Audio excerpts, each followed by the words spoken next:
she said. Either we open our marriage or I'm walking out. She thought I'd beg. So when she came back a week later, suitcase in hand and tears in her eyes, I reminded her the locks were changed and so was I. She said, either we open our marriage or I'm walking out. She thought I'd beg. We were sitting in our kitchen, sunlight pouring in, toast untouched, her hand absently spinning her wedding ring on the marble counter like it was something cheap she found at a flea market. I knew the moment she dropped those words, something in me died. Not rage, not heartbreak. Something colder. Something final. Her name's Camille, 32. We've been married 8 years, together for 10. You know that couple everyone thinks is solid because they're always posting vacation pics and brunch selfies? That was us. And I think that's part of what broke me. How fake we must have looked in those photos while our foundation was quietly cracking underneath. I'm Aaron, 34, structural engineer. Which is funny because I didn't see how structurally unsound my own damn marriage had become until it collapsed right in front of me. We met at a friend's birthday party. Her lipstick was smudged and she laughed too loud at my dumb jokes. That night she said, "You're not like other guys." And I believed her. Stupid, right? The first few years? Amazing. She was passionate, curious, the kind of woman who made everything feel cinematic. We'd stay up all night talking about our dreams, fight hard, make up harder. She made me feel wanted. But over time, something shifted. Not all at once, not like flipping a switch. More like a slow leak you don't notice until you're ankle deep in water. Her gaze started drifting when we were out together. Compliments came less often. The warmth cooled. Sex became mechanical, like she was mentally somewhere else. And then there was the friend, Jason, or Jace, as she called him. I never liked that guy. Too smooth, too interested in our dynamic, like he was studying us. He'd always position himself close to her when we hung out, hands barely brushing hers when he passed her a drink. Eyes locked on her, like she was something he planned to steal. I asked her once if anything had ever happened between them. She laughed. Jace? Number, he's just open-minded. You're being paranoid. Camille started talking about exploring freedom. She brought up a couple we knew who opened their marriage, said it brought them closer, said monogamy was a prison built on outdated norms. I told her I wasn't wired that way, that if she needed someone else, she needed to be honest. She said I was scared of growth. And then that morning, the ultimatum. Either we open our marriage or I'm walking out. She actually looked relieved when she said it, like she thought she'd finally freed us from some invisible chain. I remember staring at her coffee mug.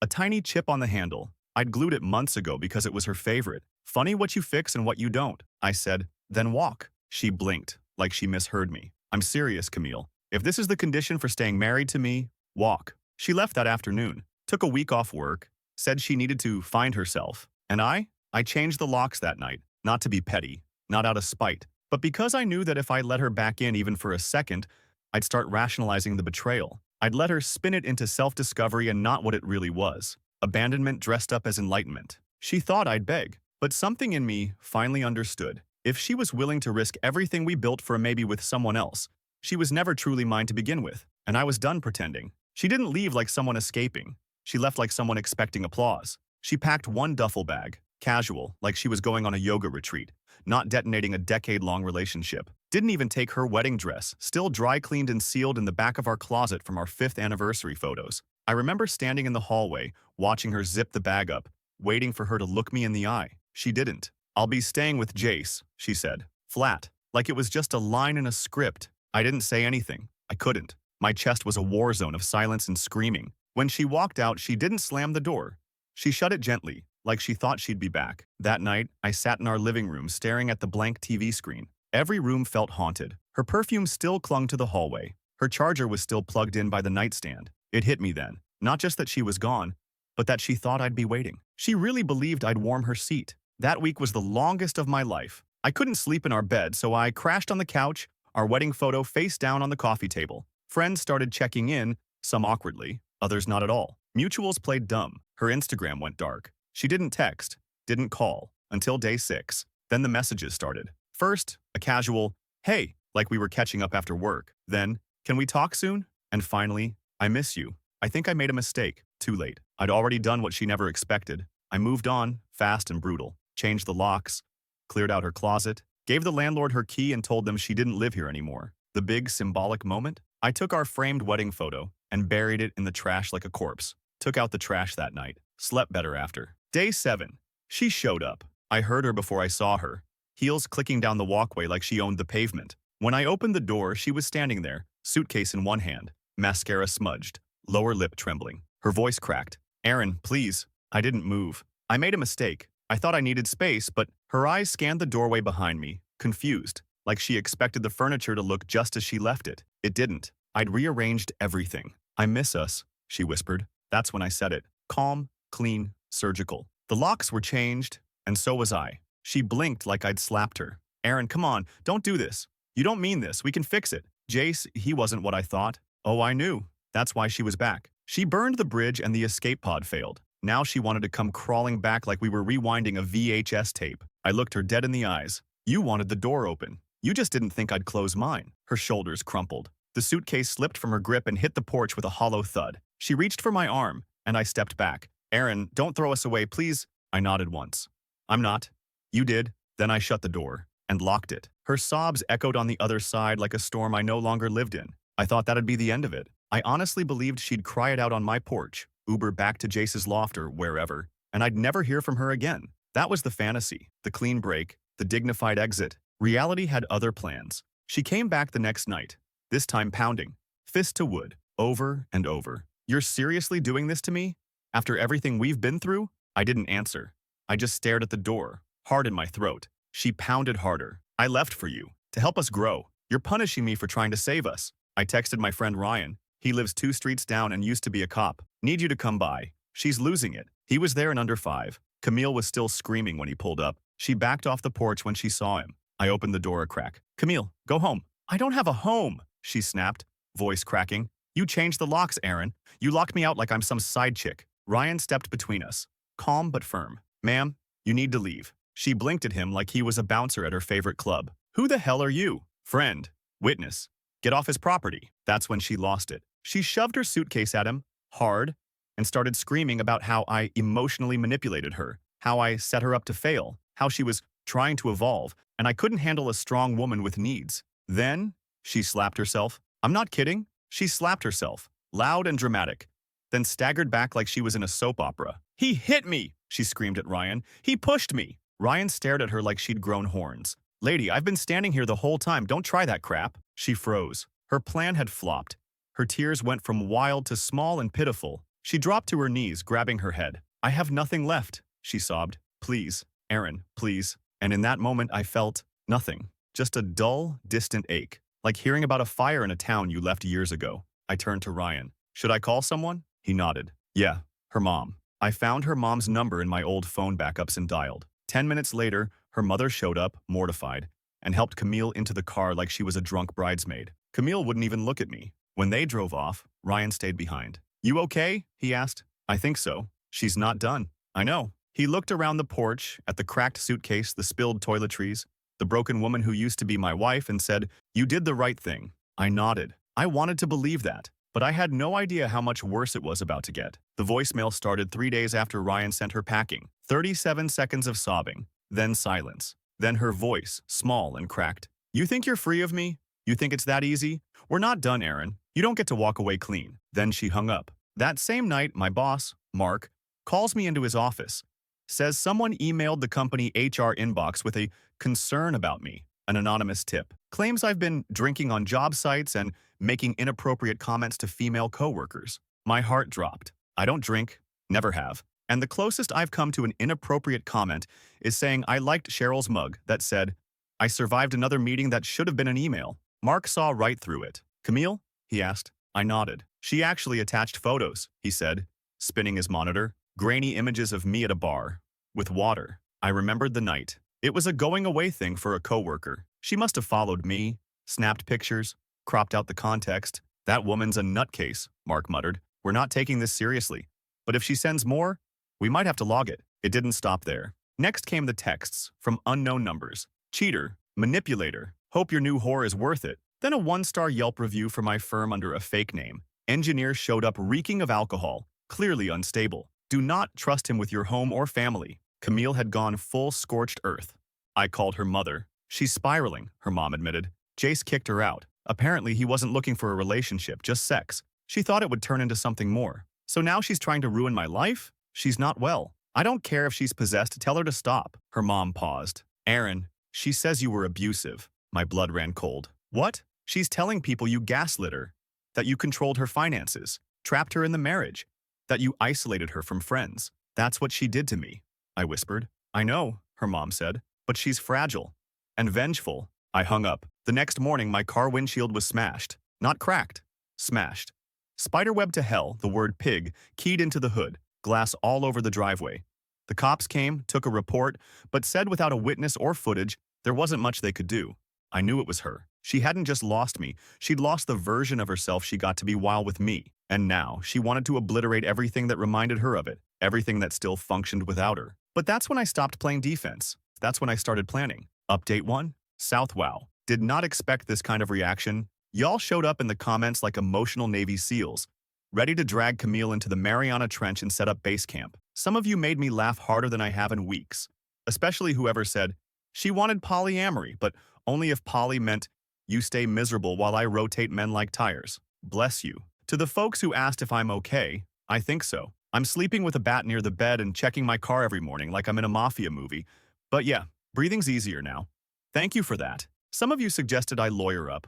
Already done. I've got a restraining order in process and my attorney's compiling everything. Texts, voicemails, photos, even the fake HR report. I'm not just sitting on my hands anymore. And yes, I'm documenting everything, even the silence, especially the silence. I got a message from one of Camille's old friends, let's call her Lexi, who said, hey, just so you know, she's been telling people you drove her to cheat, that you're emotionally cold, that you made her feel dead inside. I had to sit down for that one. Dead inside? Girl, you buried yourself in another man and called it therapy. But here's the thing. I'm done reacting. No more damage control. It's time for my move. And if she thought I'd stay the sad, heartbroken husband, she's about to learn what it looks like when a man rebuilds. With fire. Camille's voice haunted my voicemail.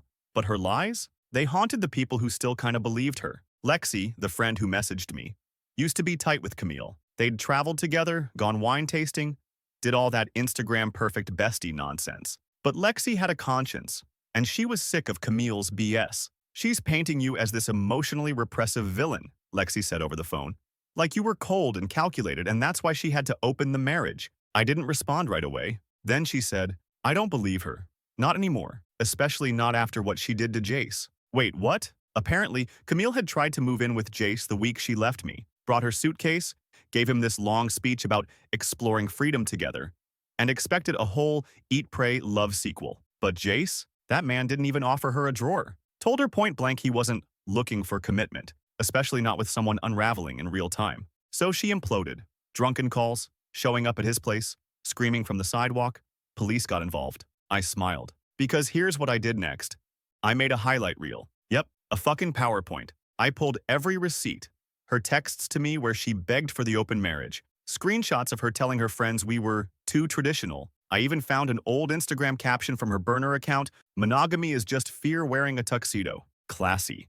I compiled it all into a clean, brutal folder, added a voice recording of her yelling on my porch, included photos of the keyed car, everything time-stamped, organized, polished. Then I sent it anonymously to 2 places, her HR department, her friend group, including Lexi. The email to HR was labeled, concerning behavior and public conduct from a marketing staff member. No accusations, just attachments. Let the chaos speak for itself. The group message was titled, This is who you've been defending. Lexi said half the people in the thread went radio silent. 2 unfollowed Camille within hours. One replied, wow, I feel sick. Another, her old college roommate, posted the Jace story publicly on Facebook. That wasn't even the peak. The real revenge? That came the next weekend. Camille had an event. Some panel she was moderating about female empowerment in the digital age. I knew about it because she'd been bragging on LinkedIn for months. It was her big moment. Cameras, press sponsors. I didn't show up, but someone else did. Jace, invited by one of her frenemies who'd seen the group message. She wanted drama. She got it. Jace stood up in the Q&A session and asked, deadpan, do you think empowerment includes ghosting your married lover and then keying his car when he says no? Silence. You could hear her swallow. She froze. Security escorted him out. She ran off stage. It trended on Twitter under the hashtag #messymarketing. Her firm hasn't fired her yet, but I hear she's been put on probation pending review. Sponsors backed out of the next event she was planning. Her influencer brand is tanking. And me? I slept like a goddamn baby.